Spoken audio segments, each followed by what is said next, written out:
ہمیں اللہ نے محمد مصطفیٰ صلی اللہ تبارک و تعالی علیہ وسلم کی شکل میں ایک عظیم رہنما، عظیم رہبر جو انگلی پکڑ کے چلائیں اور اللہ سے ملاتے۔ ایک بدو آیا، کہنے لگا محمد، آپ نے کہا جی، کوئی کتنی بدتمیزی سے آپ کو بلاتا تھا، آپ کے ماتھے پہ بل نہیں آتا تھا، جی۔ کہنے لگا تیری 3 باتیں بڑی عجیب ہیں۔ آپ نے کہا کیا؟ کہ تو کہتا ہے ہم اپنا دین چھوڑ کے تیرا دین قبول کریں گے، کیوں؟ اور تو کہتا ہے یہ تیرے ساتھی روم اور فارس، پرشین امپائر، رومن امپائر فتح کر لیں گے، نانے گل تو روٹی کوئی نہیں، کپڑے کوئی نہیں، اور تو کہتا ہے مر کے مٹی ہو جائیں گے پھر زندہ ہوں گے، کوئی ہمارا باپ دادا آیا؟ کوئی آیا آج تک ان میں سے؟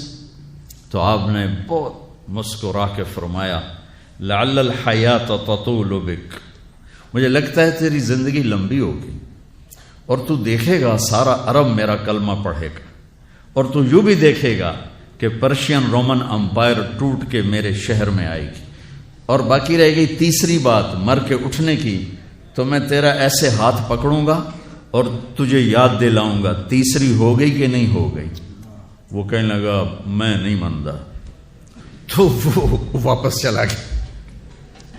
حضرت عمر جب مکہ فتح ہوا تو سارے عرب کلمہ پڑھ گئے، کہنے لگے ابھی ایک تو ہو گئی۔ جب حضرت عمر کا دور خلافت آیا تو پرشین امپائر بھی ٹوٹ گئی اور رومن بھی دونوں فتح ہو گئیں، تو کہنے لگا بلی 2 ہو گئی یعنی 3 بھی ہو جاوے گی، چل پڑھ کلمہ۔ تو کلمہ پڑھ کے نا مسلمان ہو کے مدینے شفٹ ہو گیا۔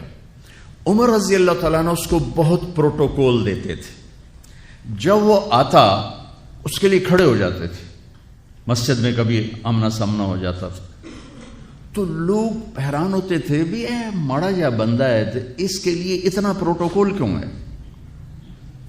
تو حضرت عمر نے ایک دفعہ نا ان کے چہروں پہ سوال پڑھ کے فرمایا تم سوچتے ہوگے کہ میں اس دیہاتی کا اکرام کیوں کرتا ہوں؟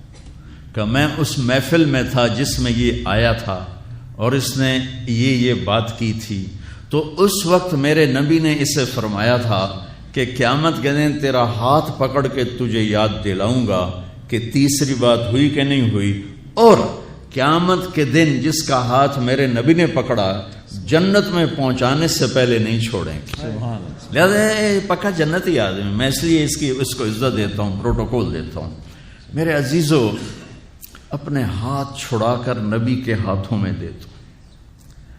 پنجابی ثقافت سے اوپر اٹھ جاؤ، پشتو ثقافت سے اوپر اٹھ جاؤ، سندھی، بلوچی، مکرانی، بلتستانی، ان ثقافتوں سے، سرائی کی ثقافتوں سے اوپر اٹھ جاؤ اور ڈھونڈو، تلاش کرو کہ مجھے محمدی بننا ہے۔ لقد کان لکم فی رسول اللہ اسوۃ حسنہ، مجھے محمدی بننا ہے، مجھے مرنے سے پہلے اپنا روپ بدلنا ہے، مجھے اپنے آپ کو سیرت مصطفیٰ صلی اللہ علیہ وسلم میں ڈھالنا ہے۔